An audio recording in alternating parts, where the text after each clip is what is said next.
પાટણ જિલ્લાના અનાવાડા ગામમાં આયોજિત ઉત્તર ગુજરાતના પ્રથમ અણહિલવાડ ગૌભક્તિ મહોત્સવમાં આજે એક વિશેષ ક્ષણ યોજાઈ। વિધાનસભા અધ્યક્ષ શંકરભાઈ ચૌધરી ભાગવત કથામાં હાજર રહ્યા અને ગૌ ભાવના વચ્ચે ભક્તિ જ્યોત પ્રગટાવી મહોત્સવના ચોથા દિવસે યોજાયેલી આ કથામાં પૂજ્ય ભાઈ શ્રી રમેશભાઈ ઓઝા ભાગવતના પારાયણ શ્રી શ્રોતાઓને અભિભૂત કરી રહ્યા હતા। કથા મંચ ઉપર જ ભાઈ શ્રીએ અધ્યક્ષ શ્રીને જન્મદિવસના આશીર્વાદ પણ આપ્યા અને જેના કારણે કાર્યક્રમના આધ્યાત્મિકતા સાથે આનંદનો માહોલ સર્જાયો।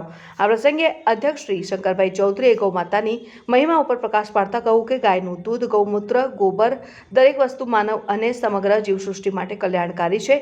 ગૌ સેવા જીવનના સંતુલનનો આધાર છે। તેમણે વધુમાં જણાવ્યું કે પાટણની પવિત્ર ધરતી પર સરસ્વતી માતાનો આશીર્વાદ મેળવી ગૌ સેવાના મહાયજ્ઞનું આયોજન પોતે મોટી જાગૃતિનું પ્રતીક છે। માટી, ખેતી, આહાર અને પ્રકૃતિ આ બધા ગૌમાતાના આશીર્વાદથી જ પોષાય છે અને જનજીવન સમૃદ્ધ બને છે। વિશાળ પંડાલમાં બેઠેલા હજારો ગૌભક્તોએ આ વચનોને તાળીઓથી સમર્થન આપ્યું। આજરોજ આ કાર્યક્રમમાં મુખ્યદાતા ચેતનભાઈ વ્યાસ, નરેન્દ્રસિંહ જાડેજા, હુડકો ચેરમેન કેસી પટેલ, એપીએમસી ચેરમેન સ્નેહલભાઈ પટેલ તેમજ સંતો મહંતો અને મોટી સંખ્યામાં ભક્તોની ઉપસ્થિતિ રહી। મહોત્સવમાં ભાગવત કથા, સુરભી મહાયજ્ઞ અને ગૌ સેવાના સંદેશા સાથે ગૌભક્તિનું અદ્વિતીય સમાગમ નિર્માણ થયો છે। આગામી દિવસોમાં પણ વિવિધ ધાર્મિક તથા સામાજિક કાર્યક્રમો યોજાનાર છે, જેને લઈને અનાવાડા ખાતે શ્રદ્ધાળુઓના ઉમાઠો વધ્યા છે।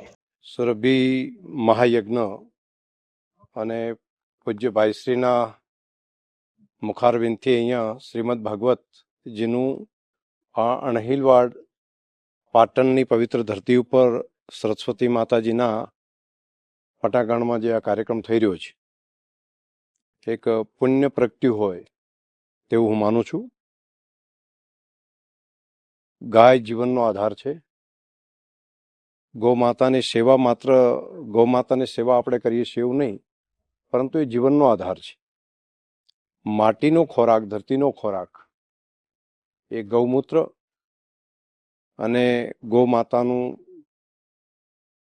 ઝરણ છે અને વૃક્ષના પાંદડા છે, જેના આધારે માટીની સેહત બને છે અને માટી ફળદ્રુપ બનવાને કારણે તેમાં તૈયાર થયેલું ફળ, ફૂલ, શાકભાજી એ બધું માનવ અને જીવસૃષ્ટિ માટેનો આહાર બને છે।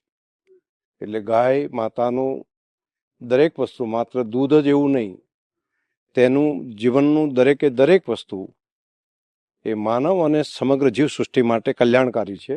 રિપોર્ટ અનિલ રામાનુજ, રાધનપુર, પાટણ।